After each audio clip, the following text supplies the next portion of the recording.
So good afternoon, everyone. This is Professor Andrea Benjamin for our week 3 live lecture. And I have one student on the line. You want to introduce yourself? I'm Jason Spangers. I live in the Rockford, Illinois area. And I appreciate you coming on the line today, Jason. We just discussed that I had switched from WebEx to Zoom, and to be able to make it a little bit more accessible to everyone to be able to attend a live lecture. So I'm a little bit surprised that you're the only one on the lecture tonight, but I'm glad that you're here. Can you just tell everybody what your experiences were in using Zoom? As far as downloading it, it was simple. It's the first time that I've used it. It was pretty straightforward, and it worked well, or it's working well. Great. So we'll see how it works out this week, and if I have any other feedback that I need to make another adjustment, we'll do so. So the purpose of the live lecture, there are a couple of purposes. Number one, I want to cover the concepts for the week. And this week, we only have one chapter, which is chapter 3. The second purpose and objective is to kind of amplify the assignment so that I can kind of let you know, point you in the right direction in terms of the assignment details. The third purpose or objective would be to give you all an opportunity to ask questions. And so I don't know if you realize, but we have a pretty large class. I think we have probably 30 people in the class. And so, I know that sometimes you may have questions. And so, attending the live lecture would be a good time to really kind of come to this session with your questions so that, I can be responsive to you at that time. So I see we got a couple of more people that joined us. Alejandro, you made it. Yeah, it was difficult trying to get in. You had a problem getting in? Yeah, I did. I couldn't find it, and I had to go to the course mail. Oh, okay. All right. This is your first time attending, right? No, this is the second time. Second time? Okay. All right. And I have a phone number, but I don't have your name. It's 715? See, Tim just joined us as well. Yeah, that's me. Hey, Tim, how you doing? I am doing good. Okay, great. So we're just getting started. As you can see, I'm on the initial slide, so you haven't missed anything. So I'm going to continue on here. I was just giving the reasons why it's good to attend the live lectures, and I just covered 3 reasons. And so kind of getting into chapter 3, the first concept that they talk about is new product development and defining the product offering. And this is something that you all had to do last week in determining the features that were going to make up your product for your course project. And so what they want us to understand here is that you really want to choose a set of features that provide value to your customer and also that would appeal to your buyer segment or market segment. And you can see that I use those 2 terms interchangeably. The buyer segment and the market segment are the same. And so that is the segment in which you're going to target. And so defining your product offering is doing just that, coming up with enough features that provide benefits to your buyer or market segments. And you can have one or more segments. There's no rule that says that you only have to have one. The example that I give is with Nike. Nike has more than one customer segment. It has children shoes for Nike. It has shoes for active adults. It has shoes for athletes. So you can have more than one buyer segment. In terms of what is a product, just to give you a couple of definitions from our text, a product may be an entity, service, idea, or a combination of the three. And they really give some good examples regarding the fact that a product could be an organization, person, place, or idea. And they list Oprah Winfrey as the example of, Harpo Studios, and the fact that her persona, she is, a particular kind of product. And so they just wanted to kind of let you see that a product can be many different things.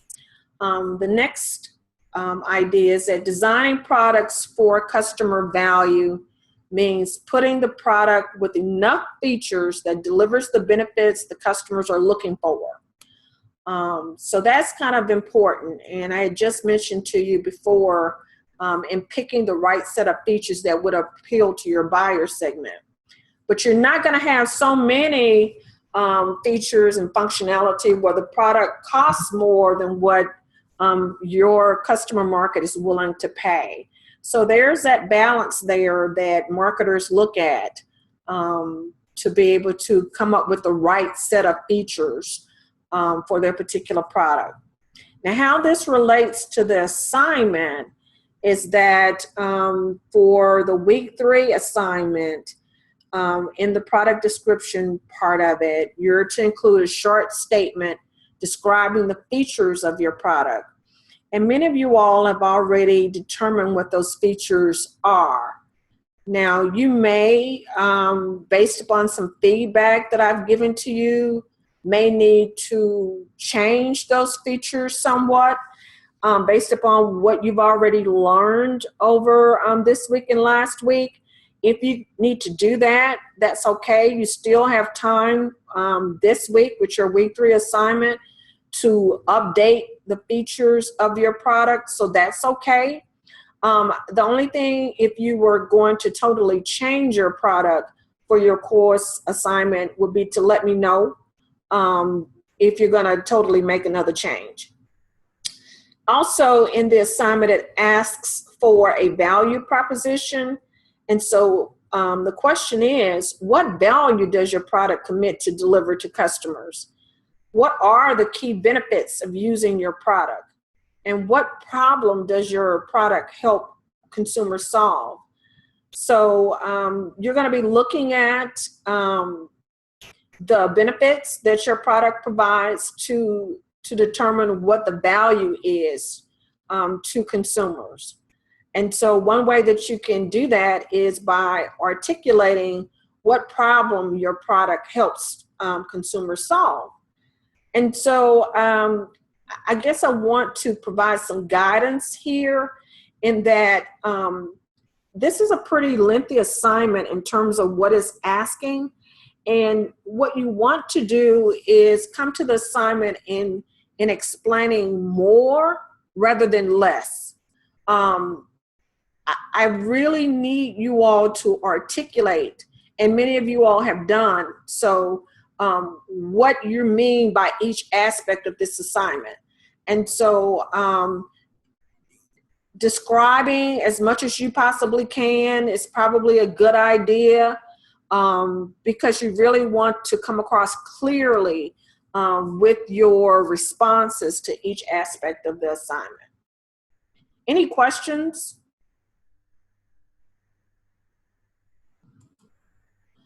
So another aspect of the assignment that it asks for is a reason to believe. And for many of you all, that may be a new concept. And so I did a little research to be able to assist you with this concept. And reason to believe are proof to the consumers that they will actually get the promised benefit. And so I've included an outside reference, a website, and what I can do is post this PowerPoint so that you have the actual link. But some of the ways that you can provide proof include you may have facts about the product, in the manufacturing or processing, the ingredients, the history or backstory of how it was created. You may have endorsements from famous people, and they give you an example of 4 out of 5 dentists recommend, you've seen that on commercials before. And so those are all facts that give consumers a reason to believe that the product will provide what's promised. Any questions about that particular concept on reason to believe?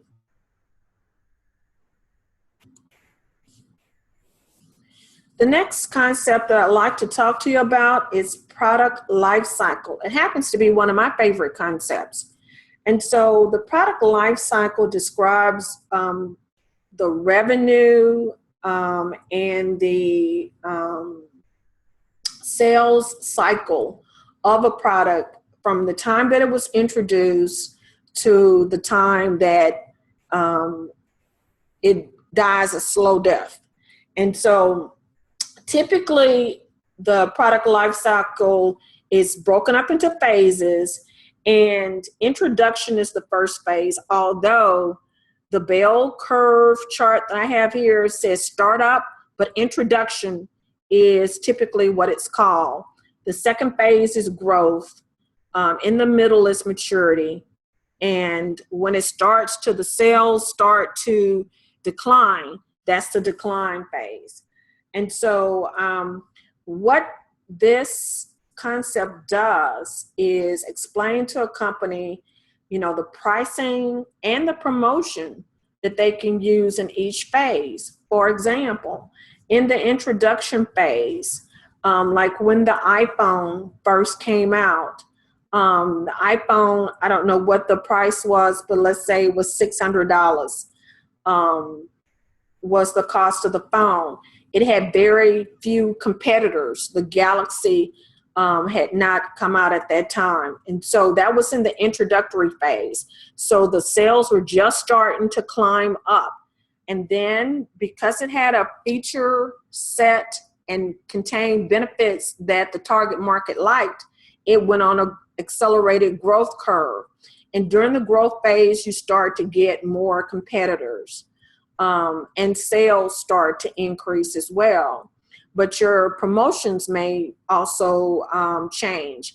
It's a little known tidbit in the marketing world that marketers use different types of promotions at each phase in the product life cycle. The commercials that they use in the introductory phase to introduce a product are not the same commercials that they use when they have more competitors, because they're trying to compare their product to the other product during that growth and maturity phases. And so then after you hit maturity, then typically there's some type of decline phase where there may be less advertising that the company may do because they realize that the product is in decline. And it's typically during that maturity to decline phase that a company will come out with a new version of the product. So then they would come out with the iPhone 7, because the sales for the iPhone 6 have started to decline. And so this is a concept that is used by companies all over in explaining the different pricing, promotions, sales, patterns that exist with the product. There's no set time on how long it takes to go from one phase to another. Different products have different time periods throughout this life cycle, but it's just a way to explain, where your product is at a particular point in time. And it is illustrated with a bell curve. And that's the curve, that's the shape of the curve that I have on your right-hand side. So that's the product life cycle. Any questions about that? Nope. Okay.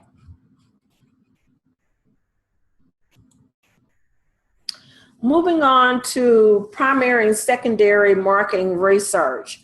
And so you have this week, I believe, the discussion question on, or was it last week, on marketing research. But one of the concepts that they wanted to explain was primary and secondary marketing research. Primary research is, an example would be surveys, focus groups, interviews, observations. That is research that is collected, data collected by you or a company. And so the difference between primary and secondary is that secondary research is conducted by somebody else. That could be databases, it could be reference books in the library, it could be census data, it can be information on the internet. And so just as it states, it's data, it's information or research that is collected by somebody else. And so here they're saying that primary and secondary research can be both qualitative and quantitative. The difference between the two is qualitative is when you are gathering and asking questions, like in a focus group. How do you feel about the color of this product? What do you feel about the price? So you're asking questions to elicit answers from the person. Quantitative is just what it sounds to be. It's a count. It's quantitative. And so surveys where you can count how many people were satisfied with a particular product. And so you can send out 100 surveys, and if 50 people came back as being satisfied, then you have a 50% quantitative satisfaction rate with that particular product. And so that's the definition of qualitative, where you're asking questions, and quantitative, where you're counting. Primary research, you're conducting yourself, surveys, focus groups, interviews, observations. Secondary is somebody else conducted the research. And one of the drawbacks of secondary research is that it may be older, it may be dated. Like if somebody is using the census data to determine their market size, particular product, census data is only collected or reported every 10 years. So it may have some age on it. So that's the disadvantage of secondary data. It may be aged. Primary research, the disadvantage is that it could be more costly than secondary data. And so you can imagine that if you have to interview, 50 people, how long that would take and how much it would cost to do. So those are the key concepts with primary and secondary marketing research. Any questions about that concept?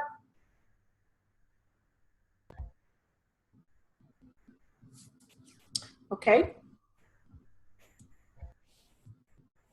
So in the assignment, you're to describe 2 ways that you will do market research to identify who your target audience is. Discuss the type of marketing research. So the type can be primary or secondary. The way that it could be, is it survey? Is it a questionnaire? Is it census data? What type of marketing research you're gonna do. How will you implement the research? How are you gonna use that data that you researched? And why you selected these types of research. So now that you know the advantages and the disadvantages of each type of research, do you feel like you could answer this particular question about marketing research? That's the question I have for you all that are on the phone. Yeah, I think so. Okay. Anybody a little fuzzy on any of the concepts? If you happen to have any questions later on, feel free to email me and I'll respond. Another aspect of the assignment, it asks to create a persona that represents your target market based on your research. So this is a persona of your target market. So if you were to describe who is your target market, like who is your typical customer for this product, how would you describe him or her? Would it be a family? Is it a person? You know, how would you describe the persona of that person? You need to know who you're going to target for your company. And so that's what this is asking for. Not your demographic data that it's someone, you know, that it's ages 20 to 30, male and female. I mean, kind of put some life into the description of who you're targeting for your product. Make that person come to life with the description. Another key concept in the world of marketing is a SWOT analysis. And some of you all may have come across performing a SWOT before. It represents strengths, weaknesses, opportunities, and threats. And so companies today use SWOT analyses to evaluate the competitiveness of their product. And so strengths will be the internal capabilities, allowing a company the ability to reach its objectives. So how would you consider what are the strengths of your product? That's what you would put first. And then if you were to describe what would be some of the weaknesses. And so the definition that they have here for weaknesses are internal limitations that may negatively impact the company's ability to reach its objectives. So the first point I want to make here is that the strengths and the weaknesses are kind of like internal to the company and internal to the product. It's not until you look at the opportunities and threats that you start to kind of look at a comparison of your product to your competitor.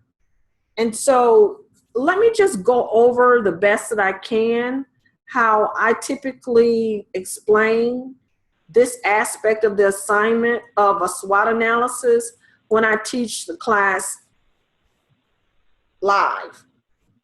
The two products that I'm going to use as an example are Dial Soap, which is the gold bar, and Ivory Soap, the white bar.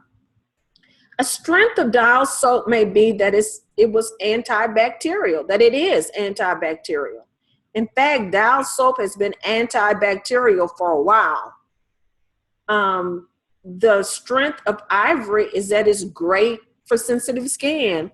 In fact, a lot of the commercials will say that it can be used for babies. It's 99.9% pure and it floats. It's so great for sensitive skin.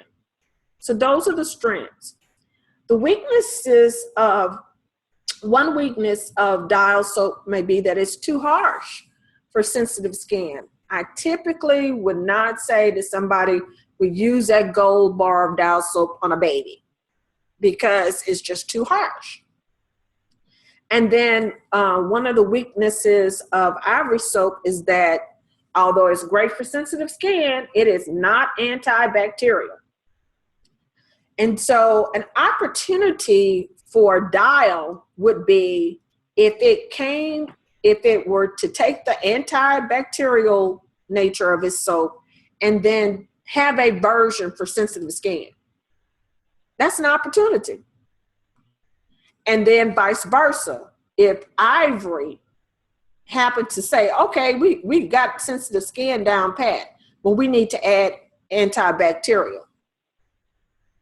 And so those would be opportunities. The threat would be if Dial came up with that version first. That would be a threat to Ivory, and vice versa. A threat to Ivory is if, wait a minute, you know what I'm saying? A threat to Dial would be if Ivory came up with the sensitive skin that was antibacterial. A threat to Ivory would be if Dial came up with an antibacterial soap that was great for sensitive skin. So when you look at the opportunities and threats, you almost have to look at it in comparison with another product. You don't necessarily have to put it in this matrix form in your paper, but you need to know, if it's an opportunity, then what is the opportunity? In comparison to what? So that's one way of being able to do a SWOT analysis. And I just want to give you an example of Dial soap. Here's that gold bar. And so just to show you how companies of all sizes use a SWOT analysis. So if you come down and look at the products, you can see that they start to add products for sensitive skin. And that's probably because they did a SWOT analysis. I mean, even though you're learning this concept in this class, it's a tried and true marketing concept, and companies use it all the time. And these other products were probably in response to other competitive products that they did SWOT analysis on. So I just wanted to kind of give you some real life implications of something that we do in school that companies actually use. Pretty neat.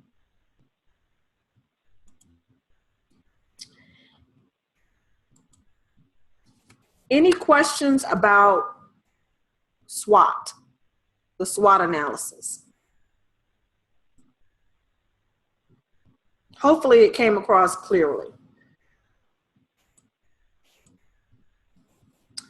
So we talked about value a little bit earlier, and so they define in Chapter 3 that a value proposition is a promise made by the seller to the buyer about the offering benefits that will be received. So we don't have a value proposition that's asked for in the assignment, but just know that it's one of the concepts from Chapter 3. Just to kind of recap the assignment, product description to include a short statement. I covered that earlier, and we talked about having enough features in the product to provide a benefit to your target group. Oh, you do have value proposition here. So they ask certain questions. What value does your product commit to deliver to consumers? What are the key benefits of using your product? What problem does your product help consumers solve? Reason to believe, we covered that, and I have a reference for you. Your suggested retail price, how are you going to price your product? You should have a drawing or a mock-up photo of your product. If you're going to draw it, you can take a picture, include it, insert the picture into your paper, or, use whatever software tool that you want to use to visualize your product. Include a summary that explains the rationale for each component in the concept statement.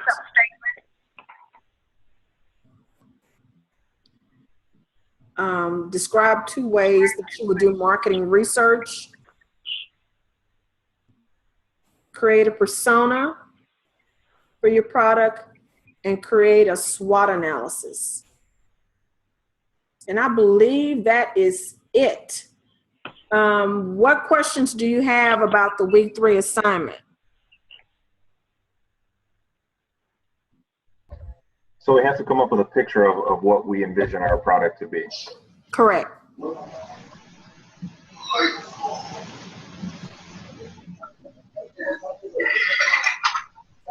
Any other questions? I have a question regarding the persona.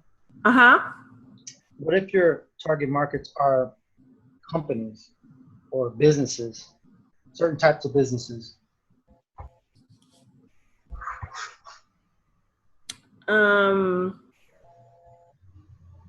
What is your product again? My product is a smart terminal. Basically, it's a machine they use to process transactions in retail or businesses. You know, where you swipe your credit cards and whatnot. This one is more. This one has a lot of different types of capabilities. It is the newest kind of terminal that's out there right now on the market. So, and it's basically trying to sell to different businesses. Okay. So how do you put a persona on a business? Well, I think you could describe what size business and what industries. Okay.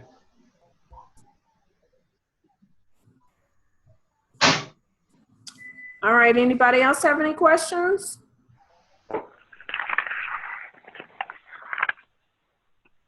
Well, I appreciate the questions that you all have. Like I say, if you come up with any other questions, feel free to email me.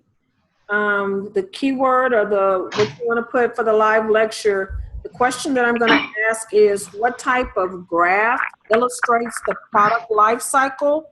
That's the question. The answer is bell curve. Did you say L curve? Bell, B-E-L-L. Bell curve. Yeah. Uh-huh. Okay.